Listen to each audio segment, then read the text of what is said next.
नमस्कार मैत्रिणींनो, आई होणं हा कोणत्याही स्त्रीच्या आयुष्यातील सर्वात सुंदर प्रवास असतो.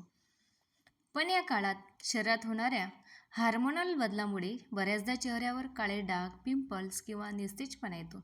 मग अशा वेळी महागडी आणि केमिकल असलेली उत्पादने वापरण्याऐवजी घरगुती आणि सुरक्षित उपायांनी चेहरा कसा उजळायचा हेच आज आपण या व्हिडिओमध्ये पाहणार आहोत. चला तर मग सुरू करूया.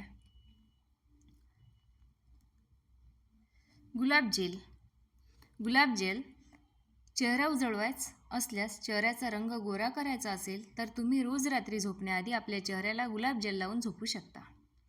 याचबरोबर तुमच्या चेहऱ्याला मॉइश्चरायझरचे काम देखील गुलाब जेल करते.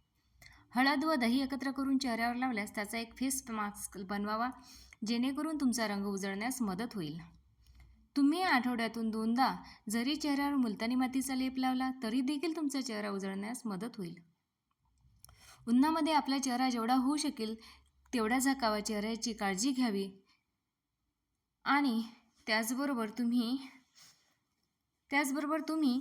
पुरेशी झोप आणि पाणी. सौंदर्यासाठी फक्त बाहेरून उपाय करून चालत नाही, तर दिवसातून किमान 8-10 ग्लास पाणी प्या आणि पुरेशी झोप घ्या. याचा सकारात्मक परिणाम तुमच्या चेहऱ्यावर नक्कीच दिसेल. मैत्रिणींनो, तुम्हाला ही माहिती कशी वाटली हे कमेंट्समध्ये नक्की सांगा. जर व्हिडिओ आवडला असेल तर माझ्या डिझाईन ब्युटिफुल गर्भसंस्कार या चॅनलला नक्की लाईक करा, तुमच्या मित्रमैत्रिणींसोबत शेअर करा आणि चॅनलला सबस्क्राईब करायला विसरू नका. धन्यवाद.